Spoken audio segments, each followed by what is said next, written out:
നമസ്കാരം.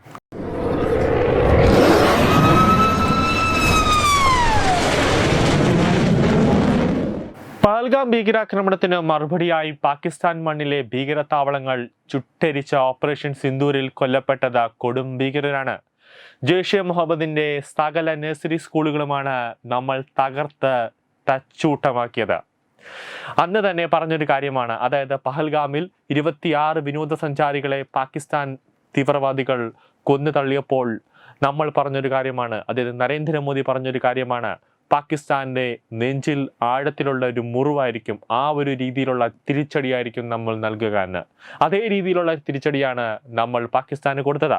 പാകിസ്ഥാൻ പോലും വിചാരിക്കാത്ത സമയത്ത് തന്നെ നമ്മൾ ശക്തമായ രീതിയിൽ ഒരു തിരിച്ചടി, കനത്ത രീതിയിൽ ഒരു തിരിച്ചടി നമ്മൾ കൊടുത്തു. അത് ജെയ്ഷെ മുഹമ്മദിന്റെയും അതോടൊപ്പം തന്നെ ലഷ്കർ-ഇ തോയ്ബയുടെയും ഒക്കെ ഭീകര കേന്ദ്രങ്ങളാണ് നമ്മൾ തരിപ്പണമാക്കിയത്. അതിൽ തന്നെ കൊടും ഭീകരരായ ഒട്ടനവധി ഭീകരർ മരിക്കുകയും അവരുടെ കുടുംബാംഗങ്ങൾ തന്നെ മരിക്കുകയും ചെയ്തു. കൊല്ലപ്പെട്ട 5 ഭീകരരുടെ വിശദാംശങ്ങളാണ് ഇന്ന് കേന്ദ്ര സർക്കാർ ഇപ്പോൾ പുറത്തുവിട്ടിരിക്കുന്നത്. ലഷ്കർ ഹെഡ്ക്വാർട്ടേഴ്സ് തലവൻ ഉൾപ്പെടെയുള്ളവരാണ് കൊല്ലപ്പെട്ടത്. കൂടാതെ മസൂദ് അസറിന്റെ ബന്ധുവും ഇന്ത്യയുടെ ആക്രമണത്തിൽ കൊല്ലപ്പെട്ടു. അന്ന് തന്നെ മസൂദ് അസൂർ ഒരു വെളിപ്പെടുത്തൽ നടത്തിയിരുന്നു, ഞാനും ഇതിൽ മരിച്ചിരുന്നുവെങ്കിൽ എന്നും പറഞ്ഞിട്ട് അസൂർ ഒരു പ്രസ്താവന ഇറക്കിയിരുന്നു. അസൂറിന്റെ കുടുംബാംഗങ്ങളുടെ മൊത്തത്തിലാണ് നമ്മൾ ചുട്ട് എരിച്ചത്. മസൂദ് അസറിന് നമ്മളൊരു പാഠം കൊടുത്തതാണ്, ഇതിലെങ്കിലും നന്നായിക്കോളാൻ. പക്ഷേ മസൂദ് അസർ ഇതിലൊന്നും നന്നാവൂല എന്നത് നമുക്കറിയാവുന്ന കാര്യമാണ്. മസൂദ് അസറിനെ കാത്തിരിക്കുന്നത് കഴുമരം തന്നെയാണ്. മെയ് 7-നാണ് പാകിസ്ഥാനിൽ ഇന്ത്യ ഓപ്പറേഷൻ സിന്ദൂർ നടപ്പാക്കിയത്.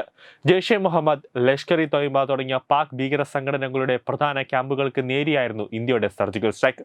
ഇന്ത്യയുടെ ഓപ്പറേഷൻ സിന്ദൂരിലാണ് പാകിസ്ഥാന്റെ ഇടത് കൈയൊക്കെ ഇന്ത്യ തകർത്ത് തരിപ്പണമാക്കിയത്. അതായത് പാകിസ്ഥാന്റെ ഇടതും വലതും കൈകളായ ലഷ്കർ-ഇ തോയ്ബയും അതോടൊപ്പം തന്നെ ജെയ്ഷെ മുഹമ്മദിന്റെയൊക്കെ നമ്മൾ വലിയ രീതിയിൽ നാശനഷ്ടം വരുത്തിയിട്ടുണ്ട്.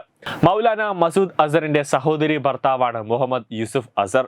മൗലാന മസൂദ് അസറിന്റെ മറ്റൊരു സഹോദരിയുടെ ഭർത്താവ് ഹാഫിസ് മുഹമ്മദ് ജലീലും കൊല്ലപ്പെട്ടിട്ടുണ്ട്. കൊല്ലപ്പെട്ട ഭീകരരുടെ എല്ലാം സംസ്കാര ചടങ്ങുകൾ നടന്നത് പാക് സർക്കാരിന്റെ ബഹുമതിയോടെയാണ്. അതിൽ തന്നെ ഒരു കാര്യം വ്യക്തമാണ്, പാകിസ്ഥാൻ ഭീകരവാദികളെ പ്രൊമോട്ട് ചെയ്യുന്നു. പാകിസ്ഥാൻ സൈന്യവും ഭീകരവാദികളോടൊപ്പമാണ്, അവരുടെയൊക്കെ കൂട്ടായി, അവരുടെയൊക്കെ തോളത്ത് തോളോട്ട് നിൽക്കുന്നതാണ് പാകിസ്ഥാൻ എന്നത്. അതായത് Pakistan is to Indian Mujahid, വേണമെങ്കിൽ Pakistan is to Jaish Mohammed, Pakistan is to Lashkar-e Taiba എന്ന് വേണമെങ്കിൽ പറയാം. തീവ്രവാദി സംഘടനകൾക്ക് എന്ത് കാര്യവും ചെയ്തു കൊടുക്കുന്ന ഒരു രാജ്യമാണ് പാകിസ്ഥാൻ എന്നത് യാതൊരു സംശയവുമില്ല എന്നത് വിദേശകാര്യ സെക്രട്ടറി തന്നെ വാർത്താ സമ്മേളനത്തിൽ പറഞ്ഞതാണ്. നമ്മൾ തന്നെ ലോക രാജ്യങ്ങളുടെ മുന്നിലെടുത്ത നിരത്തിയ തെളിവുകളാണ് പാകിസ്ഥാൻ തീവ്രവാദികൾക്ക് വേണ്ടി മാത്രമുള്ളതാണെന്ന്. പാകിസ്ഥാൻ സേനയുടെ തണലിലാണ് ഇവർ ഭീകര പ്രവർത്തനങ്ങൾ നടത്തുന്നത്. അതുകൊണ്ട് തന്നെയാണ് മസൂദ് അസറിനെ അടക്കം പാകിസ്ഥാൻ സൈന്യം വൻ സുരക്ഷ ഒരുക്കിയിരിക്കുന്നത്. നാടുകളായി തിരഞ്ഞുകൊണ്ടിരിക്കുന്ന ഭീകരരെയാണ് അവരുടെ മടയിൽ കയറി ചെന്ന് നമ്മൾ വധിച്ചത്. മുഹമ്മദ് ഹസൻ ഖാൻ, മുഹമ്മദ് യൂസഫ് അസർ, മുദാസർ ഖാദിയാർ അഖാസ്, ലഷ്കർ ഹെഡ്ക്വാർട്ടേഴ്സ് തലവൻ ഹാഫിസ് മുഹമ്മദ് ജമീൽ, മസൂദ് അസറിന്റെ ബന്ധു, കൂടാതെ ഖാലിദ് എന്നിവരാണ് കൊല്ലപ്പെട്ടത്. ലഷ്കർ-ഇ തോയ്ബ നേതാവ് മുദാസർ ഖാദിയാൻ ഖാസിന്റെ സംസ്കാര ചടങ്ങിൽ പാകിസ്ഥാൻ സൈന്യം ഗാർഡ് ഓഫ് ഓണർ നൽകി സ്വീകരിച്ച പടമൊക്കെ നമ്മൾ പുറത്തുവിട്ടതാണ്. പാക് ആർമി മേധാവിയും പഞ്ചാബ് മുഖ്യമന്ത്രിയുമായ മറിയം നവാസിന്റെ പേരിൽ റീത്ത് വയ്ക്കുകയും ചെയ്തിരുന്നു. ആഗോള ഭീകരൻ ഹാഫിസ് അബ്ദുൾ റൌഫിന്റെ നേതൃത്വത്തിൽ ഒരു സർക്കാർ സ്കൂളിലാണ് ഈ ഭീകരന്റെ സംസ്കാരം നടന്നത്. പാക് ആർമിയിലെ ഒരു ലഫ്റ്റനന്റ് ജനറലും പഞ്ചാബ് പോലീസ് IG-യും ചടങ്ങിൽ പങ്കെടുത്തിരുന്നു. ജെയ്ഷെ മുഹമ്മദും അതോടൊപ്പം തന്നെ ഭീകരനായ ഹാഫിസ് മുഹമ്മദ് ജമീൽ മൗലാന മസൂദ് അസറിന്റെ സഹോദരി ഭർത്താവാണ്. ബഹൗൽപൂരിലെ മഖ്സ് സുബ്ഹാൻ അള്ളയുടെ ചുമതലയുള്ള ആ ഒരു നിയന്ത്രണത്തിലാണ് ഈ ഭീകരൻ. യുവാക്കൾക്ക് ഭീകര പരിശീലനവും ധനസമാഹാരവും നൽകുന്നുണ്ട്. മൗലാന മസൂദ് അസറിന്റെ സഹോദരി ഭർത്താവ് മുഹമ്മദ് യൂസഫ് അസറും ആക്രമണത്തിൽ കൊല്ലപ്പെട്ടിരുന്നു. ജെയ്ഷെ മുഹമ്മദിനായി ആയുധ പരിശീലനം നൽകുന്ന ഭീകരനാണ് ഇയാൾ. ജമ്മു കാശ്മീരിലെ ഒന്നിലധികം ഭീകരാക്രമണങ്ങളിൽ ഉൾപ്പെട്ടിട്ടുണ്ട്. IC 814 ഹൈജാക്കിംഗ് കേസിൽ തിരയുന്ന ഭീകരനാണ് ഇയാൾ. ലഷ്കർ-ഇ തോയ്ബ ഭീകരനായ അബു ഖാലിദ് ജമ്മു കാശ്മീരിലെ ഒന്നിലധികം ഭീകര ആക്രമണങ്ങളിൽ പങ്കെടുത്തിട്ടുണ്ട്. അഫ്ഗാനിസ്ഥാനിൽ നിന്നും ആയുധങ്ങൾ കടത്തുന്നവരിൽ പ്രധാനിയായിരുന്നു അബു ഖാലിദ്. ഫൈസലാബാദിൽ നടന്ന സംസ്കാരത്തിൽ മുതിർന്ന പാകിസ്ഥാൻ ആർമി ഉദ്യോഗസ്ഥരും ഫൈസലാബാദ് ഡെപ്യൂട്ടി കമ്മീഷണറും പങ്കെടുത്തിരുന്നു. പാക് അധിനിവേശ കാശ്മീരിലെ ജെയ്ഷെ മുഹമ്മദിന്റെ ഓപ്പറേഷണൽ കമാൻഡറായ മുഫ്തി അസർ ഖാൻ കാശ്മീരിയുടെ മകനാണ് മുഹമ്മദ് അസൻ ഖാനും ഓപ്പറേഷൻ സിന്ദൂറിൽ കൊല്ലപ്പെട്ടത്. ജമ്മു കാശ്മീരിലെ ഭീകരാക്രമണങ്ങൾ ഏകോപിപ്പിക്കുന്നതിൽ പ്രധാന പങ്ക് വഹിച്ചിരുന്ന ഭീകരനാണ് മുഹമ്മദ് അസൻ ഖാൻ. ഓപ്പറേഷൻ സിന്ദൂറിൽ പാകിസ്ഥാന് കനത്ത നാശനഷ്ടമുണ്ടായത് ബഹൽവാപൂരിലും അതോടൊപ്പം തന്നെ മഡ്കയിലുമെന്നാണ് സാറ്റലൈറ്റ് ദൃശ്യങ്ങൾ വ്യക്തമാക്കുന്നത്. മഡ്കയിലെ ലഷ്കർ-ഇ തോയ്ബയുടെ താവളങ്ങൾ പൂർണ്ണമായും തകർന്നു. ക്ലിനിക്കൽ കൃത്യതയോടെ നടന്ന ആക്രമണത്തിൽ ഭീകര താവളങ്ങൾ മാത്രമാണ് തകർത്തതെന്നും ദൃശ്യങ്ങൾ സൂചിപ്പിക്കുന്നുണ്ട്. പാക് പഞ്ചാബ് പ്രവിശ്യയിലെ ബഹൽവാപൂരിലുള്ള ജെയ്ഷെ മുഹമ്മദിന്റെ പ്രധാന പരിശീലന കേന്ദ്രമായ മഖ് സുബാനുള്ള പൂർണ്ണമായും നശിപ്പിച്ചു. അവിടെയുള്ള പ്രധാന പള്ളിയുടെ 3 തായ്ക്കുടങ്ങൾ നമ്മൾ തകർത്തു. ഈ പരിശീലന കേന്ദ്രത്തിന്റെ ഭാഗമായി 2100 ചതുരശ്ര മീറ്ററിൽ പരന്നുകിടക്കുന്ന കെട്ടിട സമുച്ചയവും തവിട് പൊടിയാക്കിയെന്നാണ് അമേരിക്കൻ എർത്ത് ഇമേജിംഗ് സ്ഥാപനമായ മക്സർ ടെക്നോളജീസ് പുറത്തുവിടുന്ന സാറ്റലൈറ്റ് ചിത്രങ്ങൾ വ്യക്തമാക്കുന്നത്. 15 ഏക്കറിലായി വ്യാപിച്ചു കിടക്കുന്നതാണ് മഖ് സുബാനുള്ള പരിശീലന കേന്ദ്രം. ഇവിടെയാണ് ചെറുപ്പക്കാരെ ഭീകരവാദത്തിലേക്ക് റിക്രൂട്ട് ചെയ്ത് പരിശീലിപ്പിക്കുന്നത്. 11 ദിവസത്തോളം നീണ്ടുനിന്ന മുന്നൊരുക്കത്തിലൊടുവിലാണ് ഇന്ത്യ ഓപ്പറേഷൻ സിന്ദൂർ വിജയകരമായി പൂർത്തിയാക്കിയത്. അബ്ദുൾ റൌഫിനെ വധിച്ചതോടെ ജെയ്ഷെ മുഹമ്മദിന് നഷ്ടമായത് സുപ്രീം കമാൻഡറെയാണ്. പാക് പഞ്ചാബ് പ്രവിശ്യയിലെ ബഹൽവാപൂർ, മുഡ്കെ എന്നിവിടങ്ങളിൽ ജെയ്ഷെ മുഹമ്മദ്, ലഷ്കർ-ഇ തോയ്ബ ആസ്ഥാനങ്ങൾ ലക്ഷ്യമിട്ട് നടത്തിയ ആക്രമണത്തിലാണ് അസർ കൊല്ലപ്പെട്ടത്. മസൂദ് അസറിന്റെ 10 കുടുംബാംഗങ്ങൾ കൊല്ലപ്പെട്ടുവെന്നാണ് സ്ഥിരീകരിച്ചിട്ടുള്ളത്. 1999 ഇന്ത്യൻ ജയിലിൽ തടവിലായിരുന്ന സഹോദരൻ മസൂദ് അസറിനെ വിട്ടുകിട്ടണമെന്ന ആവശ്യമായി കാണ്ഡഹാർ വിമാനം റാഞ്ചലിന് ചുക്കാൻ പിടിച്ചപ്പോൾ കൊടും ഭീകരന് പ്രായം 24 വയസ്സ്. 2007 ഏപ്രിൽ 1 ജെയ്ഷയുടെ സുപ്രീം കമാൻഡറായ അബ്ദുൾ റൌഫ് ചുമതലയേറ്റു.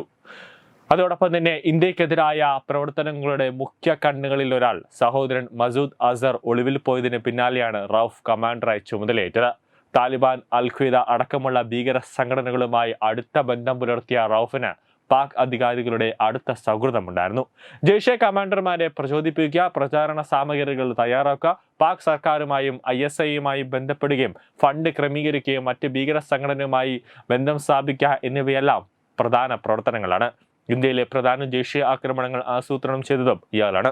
2001 ജമ്മു കാശ്മീരിൽ നിയമസഭയ്ക്കും പാർലമെന്റിനും നേരെയുണ്ടായ ആക്രമണം, 2016 പഠാൻകോട്ട് ആക്രമണം, നഗ്രോഡ, അതോടൊപ്പം തന്നെ കഡ്വ ക്യാമ്പുകൾക്ക് നേരെയുള്ള ആക്രമണം, പുൽവാമ ആക്രമണം എന്നിവ ഉൾപ്പെടെ റൌഫിന്റെ നേതൃത്വത്തിലുള്ള നിർദ്ദേശപ്രകാരമായിരുന്നു. 1999 ഡിസംബർ 24 ക്രിസ്മസ് തലേന്ന് 176 യാത്രക്കാരുമായി നേപ്പാളിലെ കാഠ്മണ്ഡുവിൽ നിന്നും ഡൽഹിയിലേക്ക് പോകുകയായിരുന്ന IC-814 വിമാനം ഹർക്കത്തൂർ മുജാഹിദീൻ ഭീകരൻ റാഞ്ചി. സംഭവത്തിന്റെ മുഖ്യ സൂത്രധാരൻ അസൽ റൌഫായിരുന്നു. അന്ന് ഇന്ത്യയുടെ തടവിലായിരുന്ന ഭീകരനായ മസൂദ് അസർ, മുഷ്താഖ് സർഗർ, ഒമർ ഷെയ്ഖ് എന്നിവരെ വിട്ടു നൽകണമെന്നായിരുന്നു ആവശ്യം. ഭീകരരുടെ ആവശ്യത്തിനു മുന്നിൽ ഇന്ത്യക്ക് വഴങ്ങേണ്ടി വന്നു. മൂവരെയും വിട്ടു നൽകി. ഇതിനുശേഷം ഡിസംബർ 31 ഭീകരർ യാത്രക്കാരെ വിട്ടയച്ചത്.